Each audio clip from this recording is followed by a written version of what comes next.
I'm Erin Burnett, and we are live at Grinnell College, just 84 days from the Iowa caucuses when Democratic voters will get their first say in the 2020 election. As the contenders go all in here in Iowa, former Vice President Biden is here to make the case that he is the best candidate to defeat President Trump.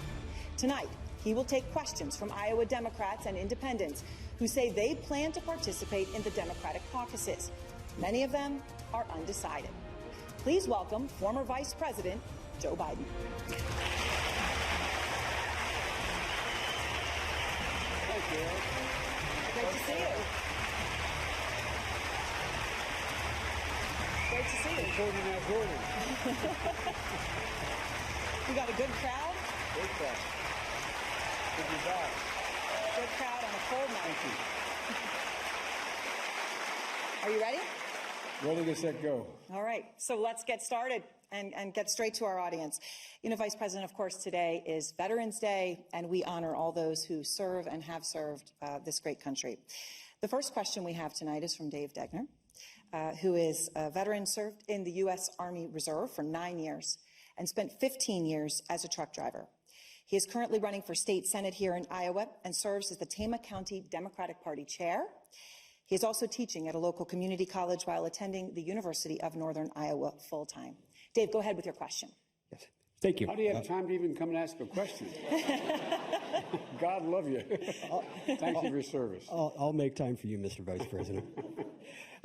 As she said, as a 42-year-old veteran who enlisted before 9/11 and served until 2004, I am unable to utilize GI Bill benefits after 15 years from when I got out of the military. Veterans that discharged after January 2013 get those benefits for life thanks to the Forever GI Bill. Would you, if elected, extend those benefits for all veterans so that people like myself can go back to school or enroll in job training later in life if our situations require it? Yes, I would attempt to do that. Two things. Number one, we owe you big. The fact of the matter is only 1% of our population serves. 99% of it. We only have one sacred obligation, and it's not hyperbole. One sacred obligation to the government: to protect those who we send to war and equip them when they come home, to make sure they have everything they're entitled to. You're entitled to the benefits that should come with you having served as long as you did. And so the answer is yes. Thank you. All right. Our next question, Mr. Vice President, is from Kate Nash, who you see there. She's from Marion, Iowa, and is an admission counselor at Cornell College. Go ahead. So I come from a military family. My brother is a veteran and served 2 tours in Iraq. So many of our veterans do not receive proper mental health care when they return, and as a result end up on the streets. How do you plan to fix this issue? The fact is, you probably do know, that more veterans are committing suicide than are being killed in battle. And it has to stop. One of the things that President Obama and I did when we dealt with the homelessness for veterans, we said we were going to end it. We were going to move and make it a gigantic priority. I would make sure that every single solitary veteran, when they pick up that telephone and they need help, there's help available to them immediately. We added 1,600 doctors and 4,000 nurses in our term. We need to provide more services, not fewer, more services for those veterans that are coming home. And they're entitled. You know, I carry in my pocket, I won't do it now, but I have my schedule, and I every single day, and it lists everything on my schedule, and it has a little black box in it. And it lists in the black box, U.S. Daily Troop Update. U.S. troops dead, died, 6,900. Yesterday was 6,989. Every single one of these people left behind an entire community. These fallen angels deserve all our respect. Then there's 52,954 wounded. But guess what? 300,000 that have come home from these wars with post-traumatic stress, and they're not getting the services they need. And so the combination of being able to increase the amount of money we are allocating to the VA, it's the single most significant responsibility we have to take care of these veterans. My son did a year in Iraq and came home. We lost him, but he came home. One of the things we should be looking at is those burn pits that are there. that it's just like, when all the firemen in New York went down in 9/11 and so many got cancer, and particularly brain cancer. Well, that's what's happening. More people are coming home from Iraq with brain cancer than ever before, than any other war. And we're in a situation where there's a direct connection between those burn pits and taking in all that toxin that's available. And we should say anybody who is anywhere near those burn pits, that's all they have to show, that they get covered. They get all their health care covered. There's a lot we have to do, but I think the public is ready to do it now because so many people have direct connections with somebody in the 9/11 generation has served, and it's real, and we have to move on it now. Thank you, Mr. Vice President.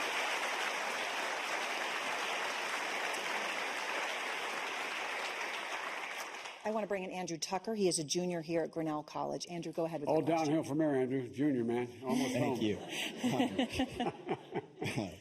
President Trump's recent pullback from Syria caught many Americans by surprise and left a stain on the United States' credibility while dealing with its allies.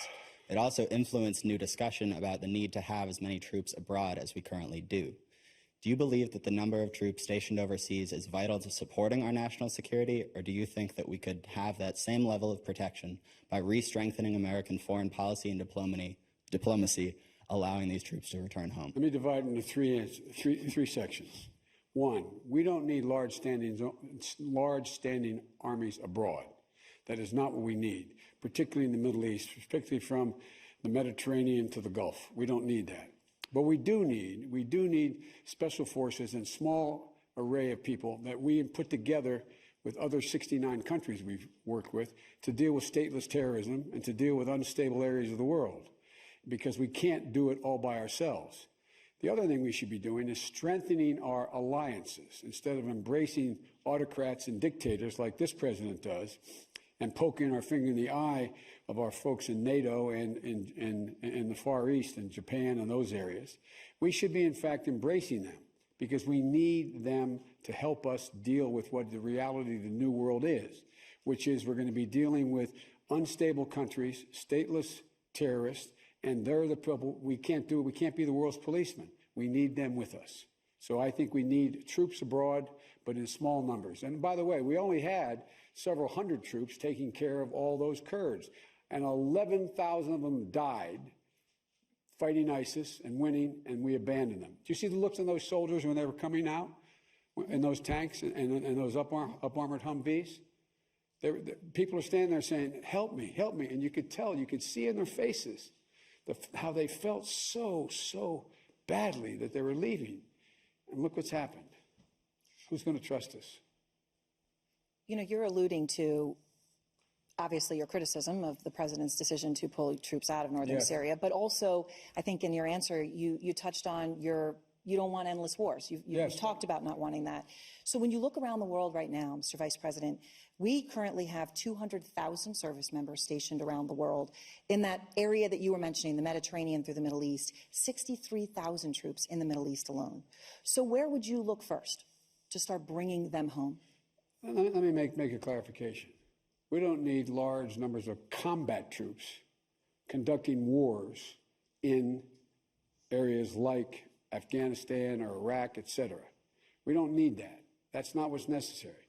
We do need bases and stationing around the world. We do need people that are stationed in Europe, in NATO.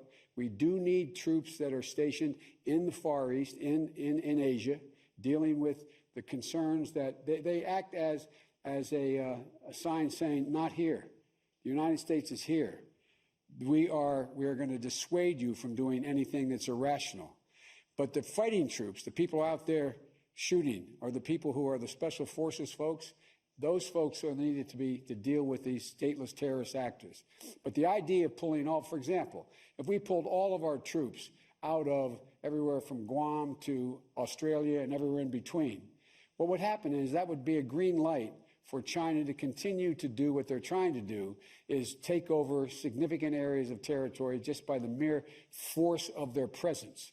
We can't let that happen. We've got to make sure we enforce international rules of the sea lanes and skies, et cetera, that in fact, we're going to make it clear, you got to go through us to change it. That is important, to have troops dispatched around the world, but not combat troops engaged in active wars. We are just 2 days away, of course, as we all in this room know, and as you know from public impeachment hearings for President Trump.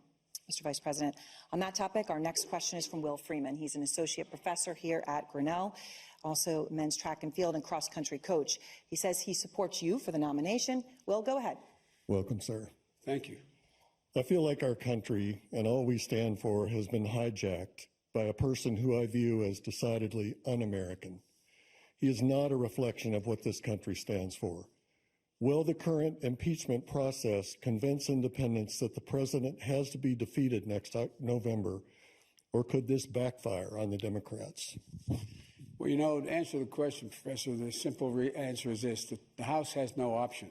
It has to enforce the Constitution.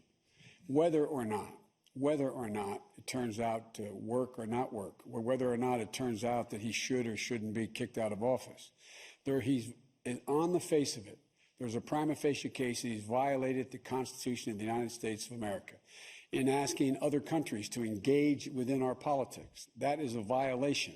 That is a problem that we have to look at. And so it may or may not.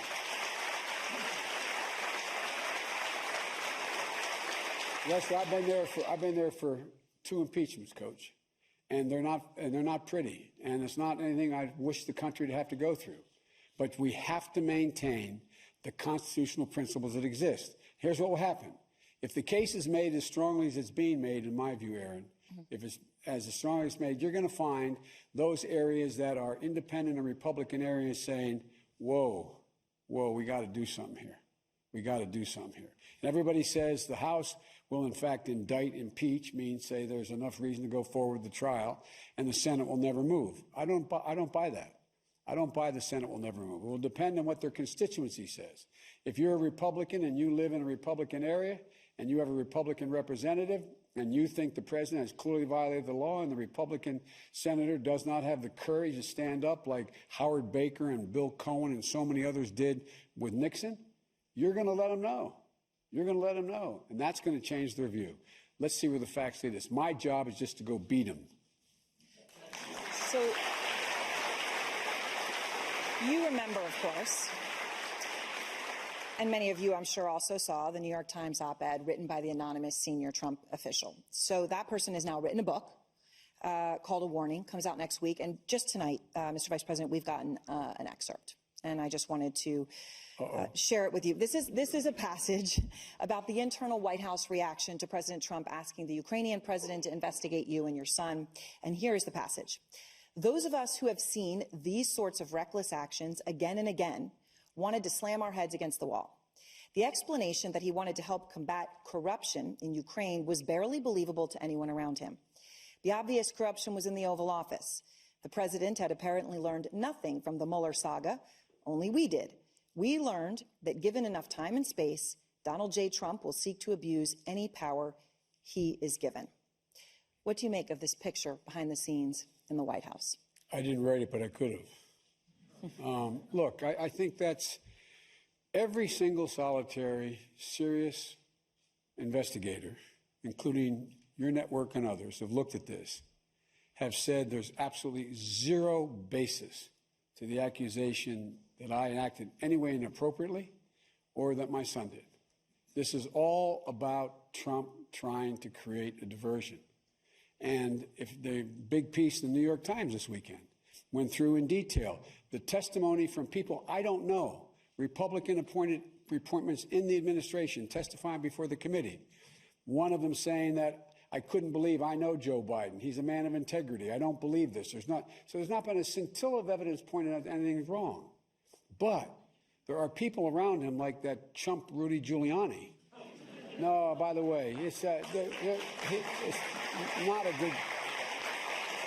And the thugs that he has working with him, that I think there's overwhelming evidence that this was about. Let me put it another way.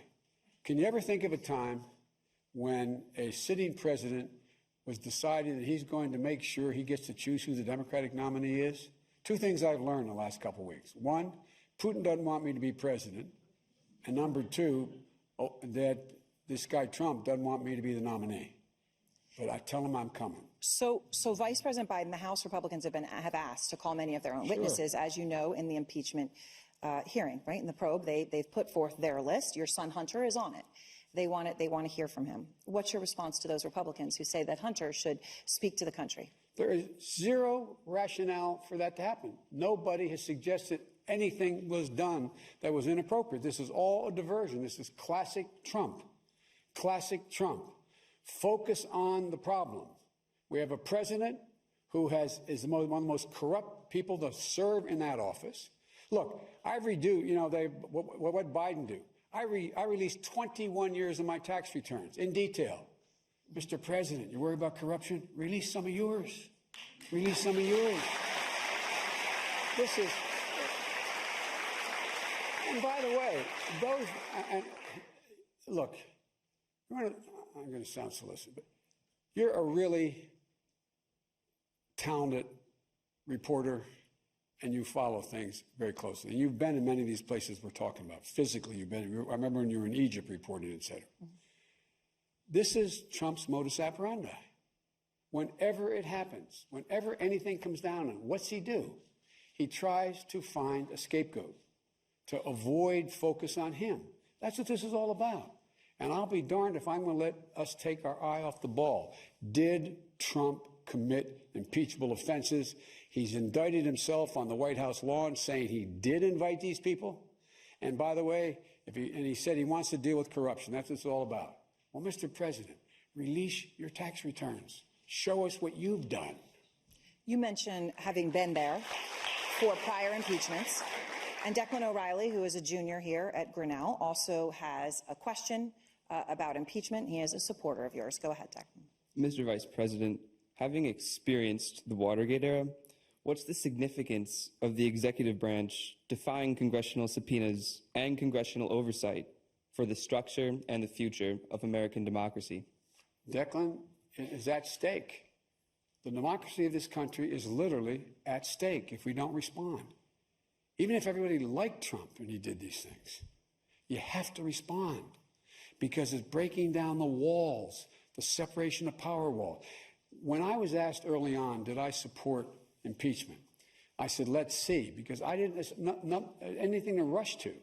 But I did say, if the president stonewalls and doesn't respond to the legitimate questions that any congressional hearing committee is entitled to ask, that they would have to move to impeachment because it gives them more power to ask for. And the idea that he gets a lawyer to send to the United States Congress, I will not cooperate, basically, the letter said, in any way.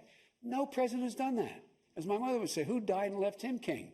This is not, I don't really mean it. There are three equal branches of government. Equal. And he is violating every aspect of the oath of that office in terms of separation of powers, in my view. So when you say, obviously, you were there, Yep. You were in the Senate for part of the investigations into Presidents Nixon and, of course, President Clinton. What to you, Mr. Vice President, is different this time than those times?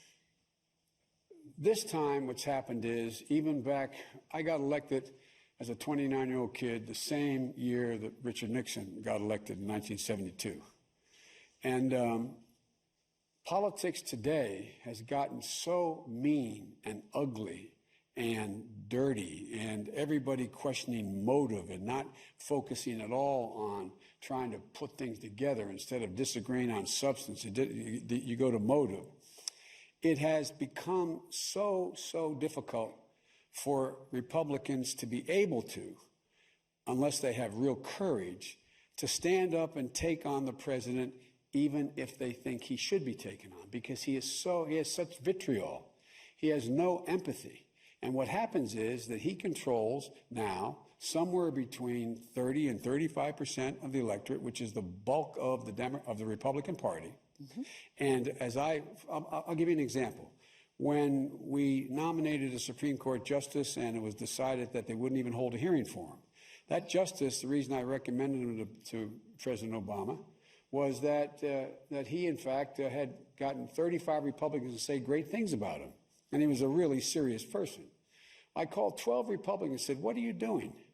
12 of my colleagues in the Senate. I'm vice president now. I said, you realize what you're doing to the Constitution? They said, we know, Joe, but here's the deal. Joe, I'm in a state where if, in fact, the Koch brothers drop in $10, $12 million, I will lose a primary. If you notice, Republicans lose primaries in red states and in purple states. And if, Joe, if I do that, I won't be, it's not about courage, clearly not, but they know what they were doing was wrong. With Trump out of the way, I predict you now, my 89 opponents who are running for the nomination are going to say something different. But let me just say, I honest to God believe with Trump out of the way, you're going to find people screwing up a lot more courage than they had before to say, okay, I can cooperate, I can move now, I have more leeway. Because look what he does. You got Jeff Sessions in Alabama saying, please don't say anything negative about me, Mr. President. Please don't say anything negative. I know you don't like me. Come on. This is just, the politics has gotten just so out of whack. But it's going to come back and whack this guy. And when we're in the, anyway. All right. We're going to take a brief break, everyone. Please stay with us. We'll be back with more from the former Vice President, Joe Biden, live from Iowa, right after this.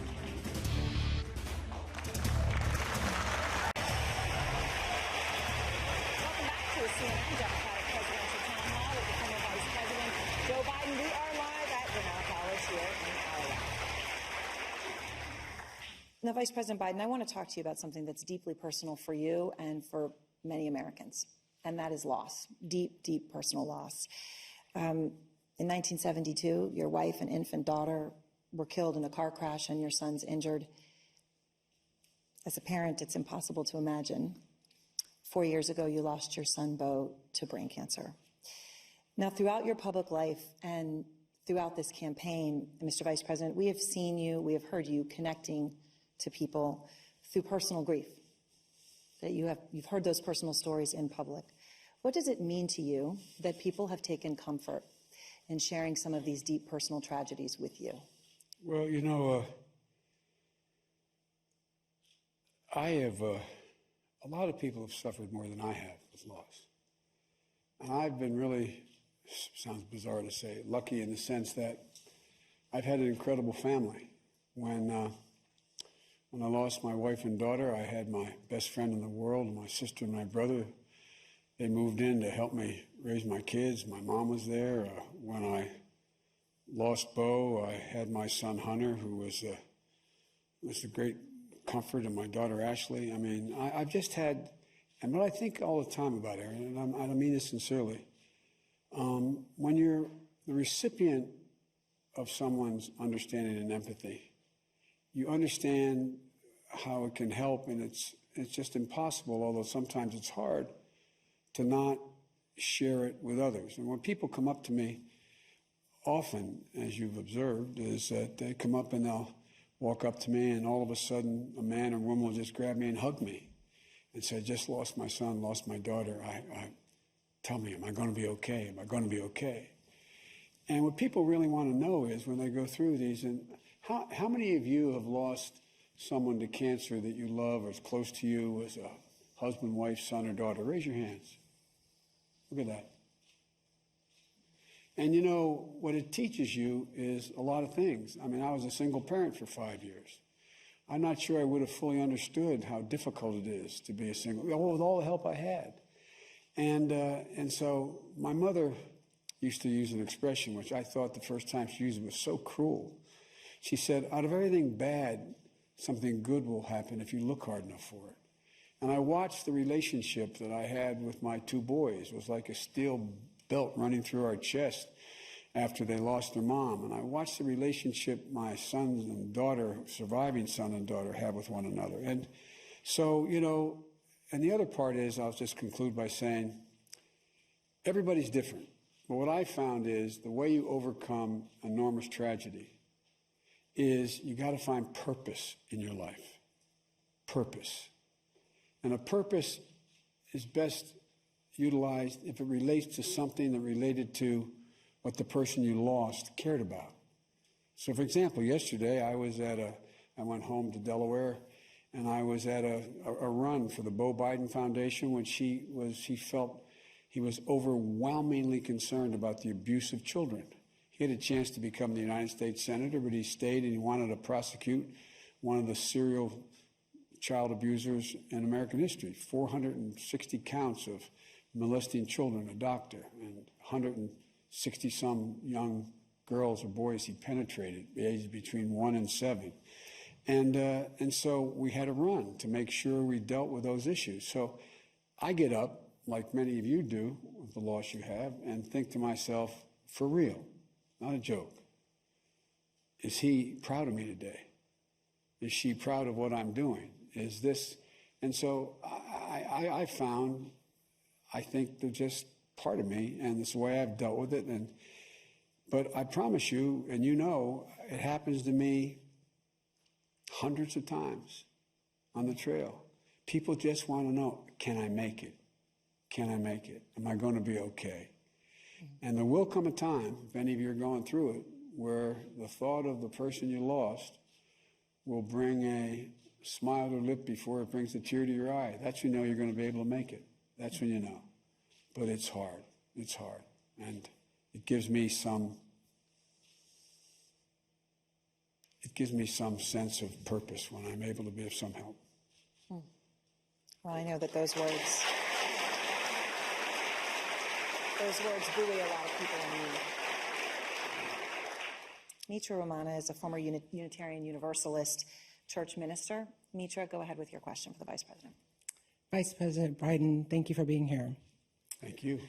A year ago, my professionally successful, beloved girlfriend had a brain injury from lack of oxygen after a cardiac arrest. She remains charming and loving and funny. She's also permanently disabled with a 15-minute memory span. This has made me a healthcare voter. Not just for her as an individual, but for all of her friends and family who need to know that she's going to be cared for the rest of her life. Absolutely. So I want to know from you, rather than a plan, what are your fundamental values that will inform your decisions about health care for the people of our country? Well, inform my decision is you can be guaranteed, my word is abiding, you can be guaranteed I will protect your family as if of my own. I've been there. I've been there. When they say there's only a few minutes left, say goodbye. You know, it's most of it is about being able to have peace of mind. Peace of mind. Everybody has to be in a position where they know that if something happens to them, the person they're leaving behind is going to be okay, be taken care of the rest of their lives. Because so many people are in that position. I sat there, and when they told me that Bo had stage 4 glioblastoma, and it was a matter of months, not whether he could make it. And I just kept thinking to myself, what other than being with him as much as I can, what do I do? I remember we were having dinner one night. I came home, and he was home. He was the Attorney General of the state. And he was insisting he finish his term, and it was in November. He died in May. He outlived the expected time, and he looked at he asked the kids, his wife, to take the kids upstairs. He lived about a mile from me. My wife and I were there, and he looked at me and said, "Dad," he said, "I'm going to be all right, no matter what happens." He said, "But promise me, Dad. Promise me, Dad. My word is abiding this. Promise me you'll be okay." And I said, "Bo, I will." It's the first time I heard him come to terms with his death in the way he did, his pending death. And he said, "But Dad, promise me. Look at me. Give me your word as abiding. You'll be okay. You'll be okay." Meaning, I know what he meant. He didn't mean run for all. He meant just don't. He knew I'd take care of his kids and his family. But he worried that I would turn inward, and just not participate anymore. And so I promised.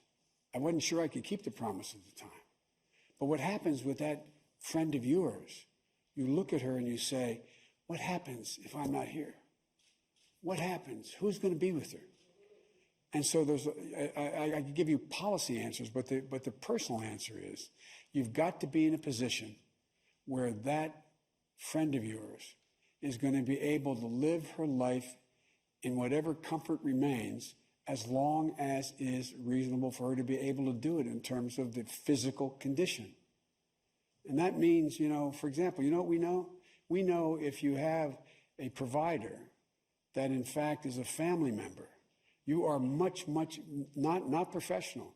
You are much better for that person who is suffering through whatever the problem is.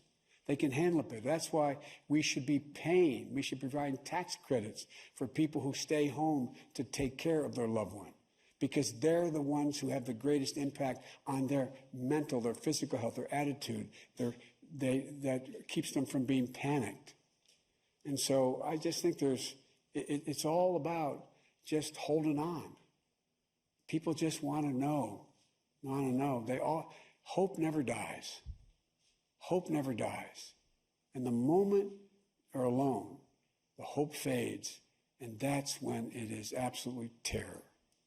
And so I'm not sure I answered your question, but that's how I feel about it.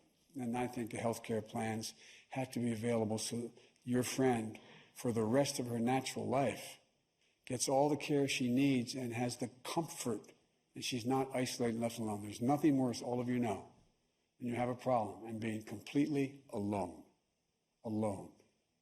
It saps the nature of human beings to be alone, I think. Our next question also touches on this issue of healthcare, and I know a little perhaps more broadly than that, Joshua. Joshua Marshak is an assistant professor of anthropology here at Grinnell. He currently supports Senator Bernie Sanders. Joshua, go ahead with your question. Sure, thanks. Many wealthy and not so wealthy countries have affordable and decent health care comparable to Medicare for all and free or low-cost college tuition. Though one could cherry-pick for health care horror stories, this is irrefutable. Some of the current Democratic candidates endorse similar health and higher education plans. As they explain them, these plans seem doable, and you appear to endorse the goals. Please state the reasons, ideological, logistical, or otherwise, why you won't fully support trying to achieve them. Good question. First and foremost thing we must do in public life is be honest with the public. Bernie's been honest. This is going to cost between $30 and $40 trillion over 10 years. The entire federal budget on a yearly basis is less than it will cost on a yearly basis to provide for Medicare for all, number one. Number two, in fact, in my view, they all acknowledge that support it. It will take somewhere between 4 and 10 years for it to come into being. People can't wait. I believe the plan I proposed, which is building on Obamacare and providing a public option that is available for anyone, significantly reducing the cost of getting into the exchanges. My plan costs $750 billion, would immediately cover everybody in America, allow you to keep your private plan if you wanted it.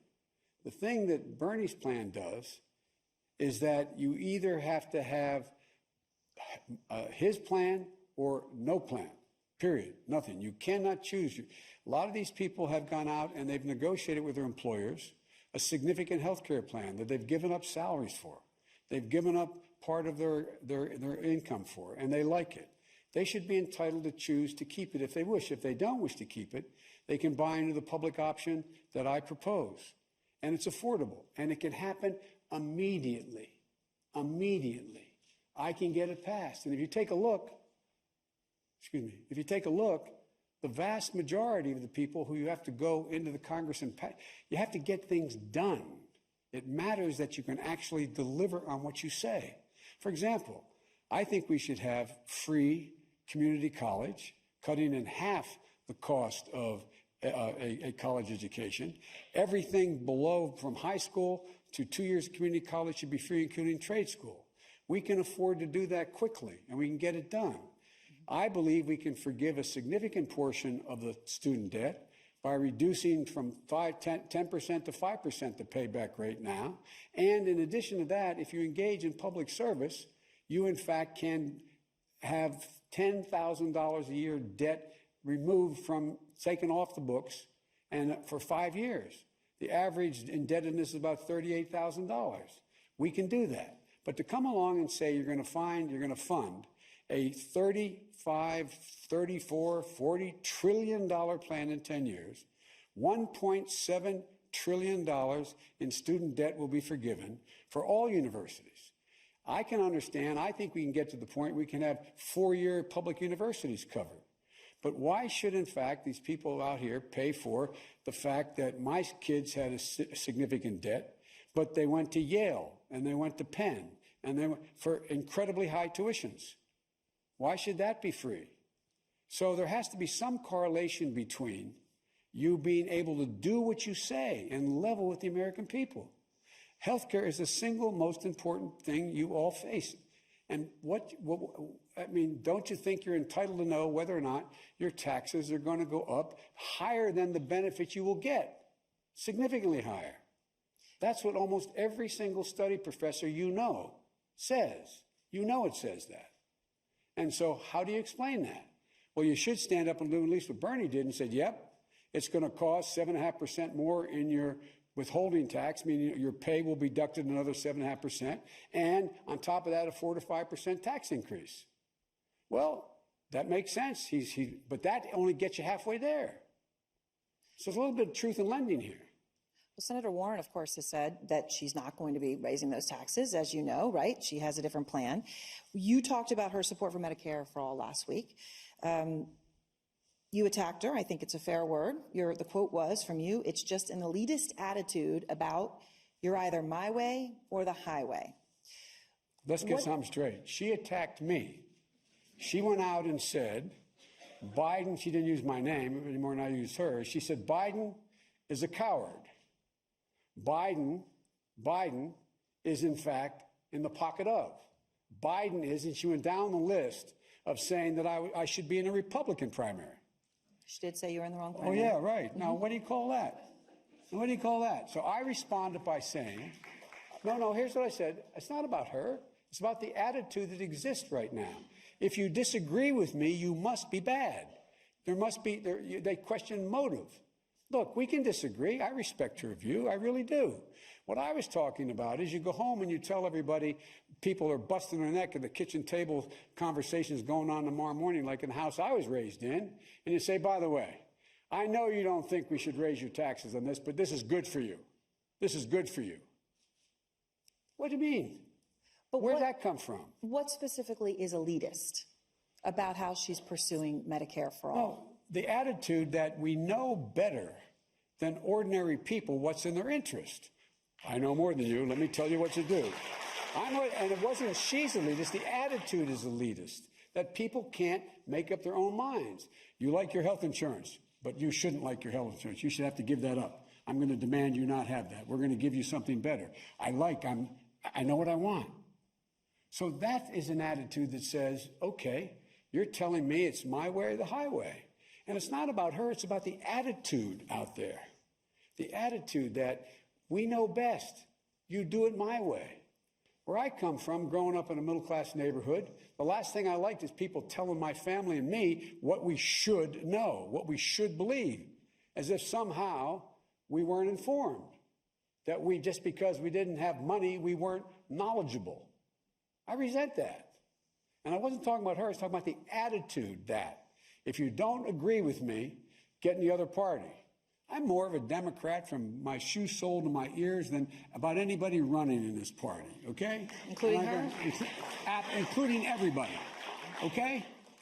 One thing I've never had to wonder about is what I believed and where my ideology was and where I come from and why I'm in this and why I'm fighting. It's because of the people like I grew up with, many of whom, in fact, didn't have college degrees. Many of whom, most of the people I grew up with, their parents never went to college. Most of my generation were the first in our families to go to college. But they were as smart, as decent, as honorable, and as committed as anybody else. But they get left behind. It's one of the reasons why I feel so strongly about the need to have more power in unions. People they don't respect anything until you stand up and say, this is what I want. This is what I believe. That's the only point. It's not about her. It's about the attitude that's out there. And imagine if I said to her, well, you should be in a Republican, you should be in a socialist primary. Biden is being boom, boom, boom, boom, boom, right? And you'd all say that. You know it. Well, do you think she should? No, I'm not going to get in the fight. Look, I think the plan that's being offered is not an irrational plan. It's not unreasonable. But tell us what it means for people. Tell us the truth about what is going to happen. Now, maybe you don't know. Maybe they really don't have any idea what it's going to cost. But raise your hand here, anybody, and you, Professor, if you think that you can, in fact, have Medicare for all in the next 5 to 10 years and not raise taxes on middle-class people. What do you think, Professor? That's unfair to do to you. But you know he you don't believe it. He doesn't have a mic anymore. He's saved by not having a mic. I'm sure he has an opinion. He's a professor here. But he's a professor. That's why I know he knows the answer. We will take a brief break, and we'll be back with more from the former. Welcome back to CNN's Democratic Presidential Town Hall with former Vice President Joe Biden. We are live from Grinnell College right here in Iowa. Now, Vice President Biden, you just told our Dana Bash, you all were together in New Hampshire just the other day, that you welcome the former New York City Mayor Michael Bloomberg's entry into the race. But what do you think about his apparent strategy to skip the first 4 contests, including the caucuses right here in Iowa? Is that possible? Look, one thing I'm going to leave it to the prognosticators to, psych out what is good politics, bad politics. Look, I just think that we'll see. I mean, Michael is a talented man, has a little bit of money, and can be engaged as long as he wants. But I just think that the way the system is set up now, there are 4 gates you have to get through to get to Super Tuesday and on. And they are Iowa caucus, New Hampshire primary, Nevada caucus, and South Carolina primary. And so I just think it's the way it's been, and we'll see what happens. But that's a judgment he has to make. All right, I want to bring in Peggy Hugan. She is a photographer and former journalist. Peggy, go ahead with your question. Hello. Hey, Peggy. Russian interference in elections and governments worldwide is alarming to me, particularly the role that social media has played in the attacks. How will a Biden administration protect our democracy for future generations? Well, 2 things. One, you're obviously under no illusion, like the president is, that Russia did not engage in trying and continues at this moment to engage in our politics, which is a violation of our sovereignty. I think that the fact that Facebook, for example, would take down the ads, the bots that, for example, like I said, I know that Putin doesn't want me because thousands of bots were used to try to attacking me. I just think that social media has to be more socially conscious of what is important in terms of our democracy. And part of that is a little truth in lending here and making sure that everything is not about whether they can make a buck. It requires the journalistic responsibility you have. You can't do what they can do on Facebook. You can't do what they can do and just say anything at all, then not acknowledge that when you know something is fundamentally not true. And I just think it's a little out of hand. And I, for one, think we should be considering taking away the exemption that they cannot be sued for knowingly engaged in promoting something that's not true. All right, we're going to take a very quick break. We'll be right back with more from our presidential town hall with the former Vice President Biden right here in Grinnell, Iowa. Stay with us. We'll be right back.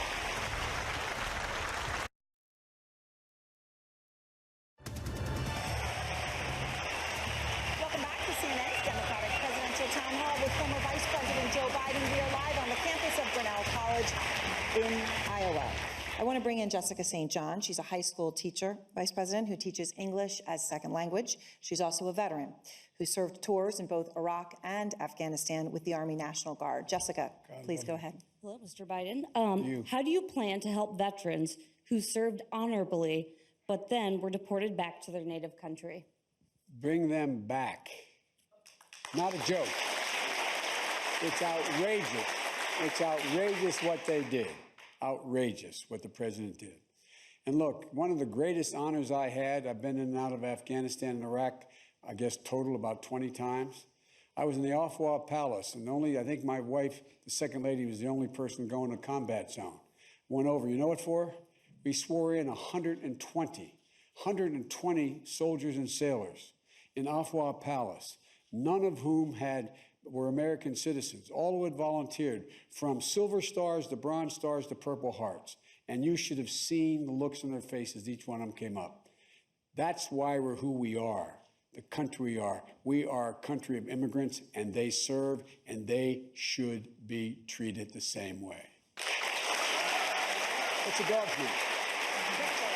Victor. What's your dog's name? Victor. Victor. Okay, Victor. I got 2 German Shepherds home, Victor, but I had a lab for 14 years, too, black lab. He definitely knows his name. Tomorrow, the Supreme Court, Mr. Vice President, will hear a case that will impact the fate of dreamers who are here in the United States. I want to bring in Thomas Condit. He is retired. He used to work in manufacturing right here in Iowa, and he has a question about DACA, of course, Deferred Action for Childhood Arrivals. Go ahead with your question, please, Thomas. Good evening, Mr. Vice President. Good evening, Thomas. Institutions such as Grinnell College often have some students who are undocumented. Assuming the current administration does not end the program in the next few months, what are your plans to address DACA? They are Americans now. They should be treated as Americans now. No, I really mean it. And what I don't get, and I met hundreds and hundreds and hundreds of DACA students. What they don't get, what this outfit doesn't get. Can you imagine you're 9 years old and mom is going to take you across the line, across the border illegally, and you go, no, mom, leave me here. Leave me, I'm going to stay. Come on, man. What are we talking about? We're going to send these children back to places they don't have any idea about. Many of them don't even speak the language anymore. It's bizarre. They are Americans now. They should be treated that way, and we should find a pathway for citizenship for the rest of the folks.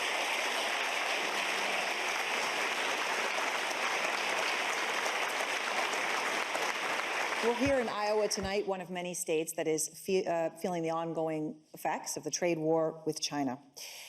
Let's bring in Alicia Adelman. She is a student and she is a stay-at-home mom from Marshalltown, Iowa. Alicia, go ahead with your question, please. Good evening. How will you protect Iowa's agricultural industry in the long term, which has suffered under the current administration's trade war with China, beyond bailouts and subsidies? We're going to end that trade war with China. The war, it's a wrong war. What they're doing is stealing intellectual property. They're violating international norms. It's not about not allowing American products to be sold in their market or them selling here. That's number one. Number two, we should be moving in the direction of keeping our word that we had on ethanol and renewable fuels. That has created billions of dollars, $2 billion of growth in this state. And we should be making farmers the recipients of a climate change plan where they get paid to absorb carbon. They get paid to absorb carbon. There's much more to say, but I only have a little bit of time. But that's what I have a whole plan on rural America that Tom Vilsack helped me put together. I'd like to get it to you, and I think you'll like it.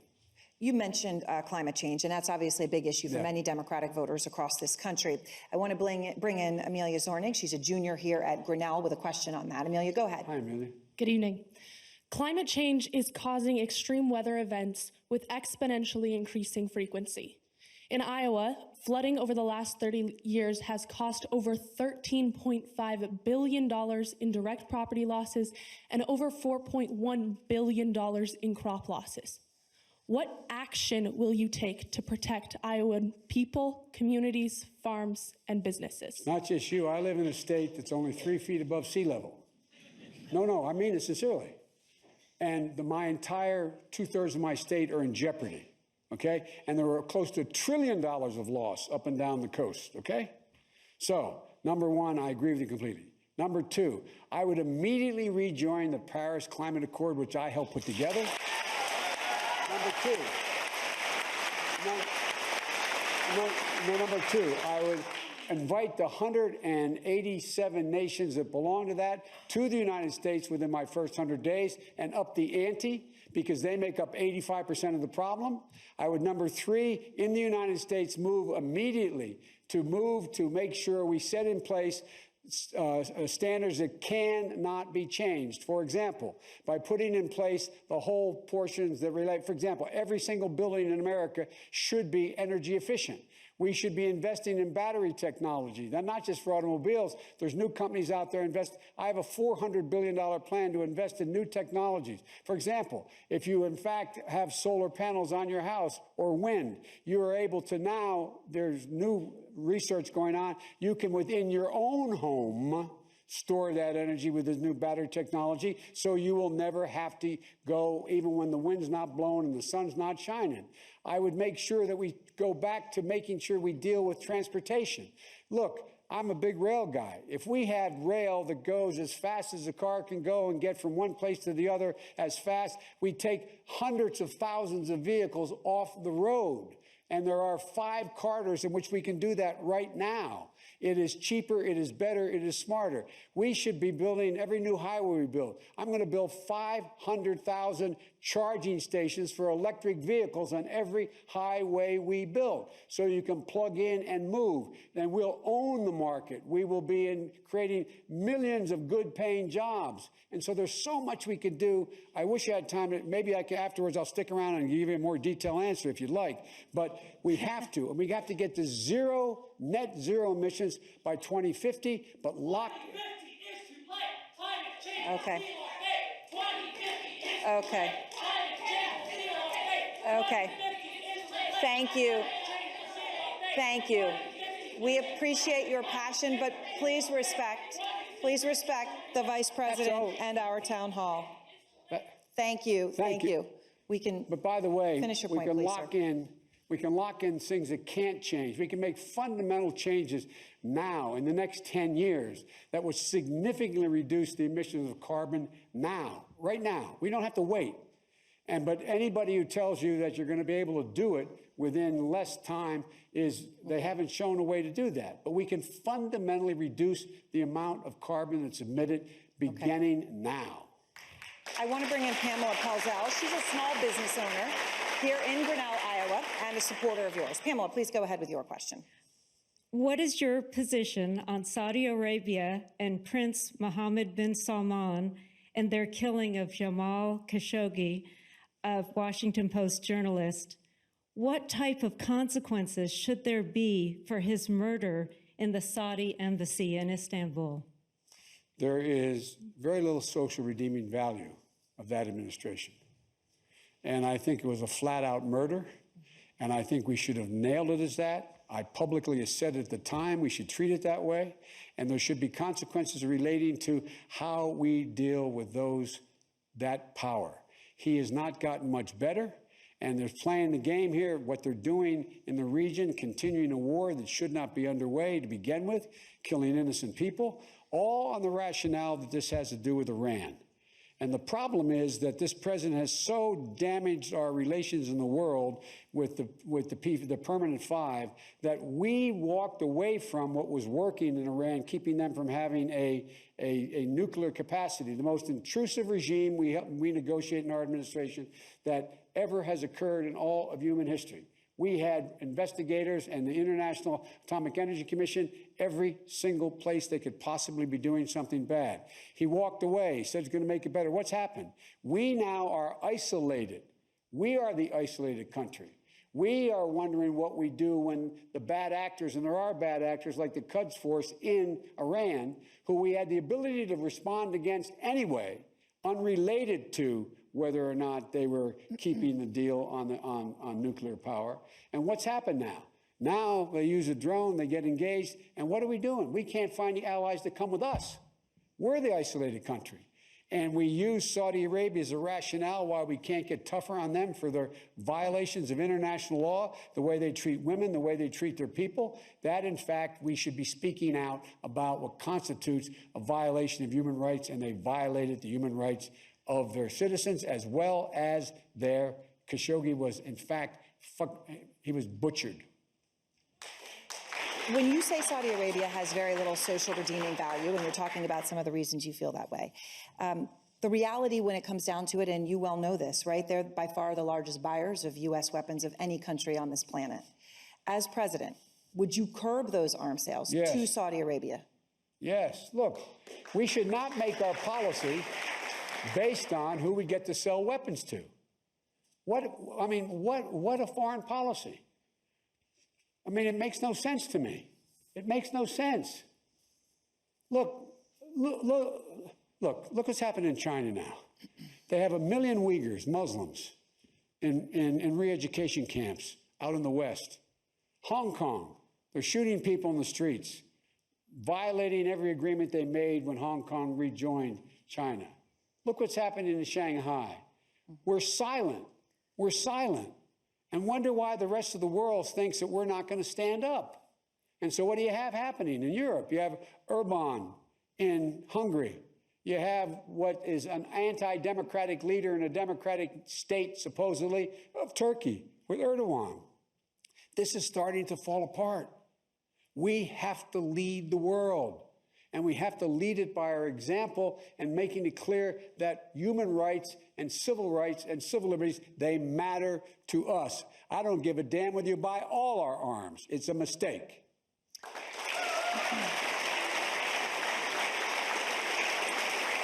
Our next question is from Tara Shukla-Jones, an artist and the vice chair of the Poweshiek County Democratic Party. Tara, please. Good evening, Mr. Vice President.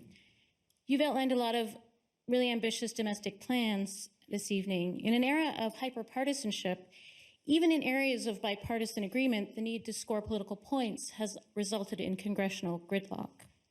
You are on record as saying you will be able to work across the aisle and bring Republicans and Democrats together. Yet even under the Obama-Biden administration, this rarely happened. What makes you think your administration will achieve what has become increasingly rare? Not true. It happened a lot, and I'm the guy that got it done. For example, the largest government spending program in all of history. I convinced 3 Republicans to join the Recovery Act, kept us out of a depression. That's the very beginning. Take you all the way to the end. We had already lost the election.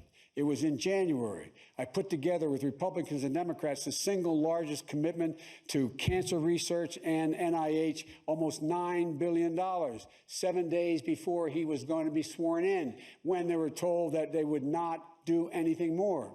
Look, we can move, we can make great progress, for example, on cancer research. We can make great progress on infrastructure. We can make great progress in a whole range of things. In the places where you can't make the progress, you do what I did. I campaigned for more Democrats in 2018 than anybody, most of them women.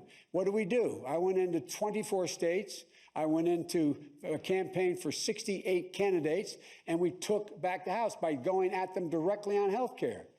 What happened? All of a sudden, when people realized that no one knew what we did until it started being taken away.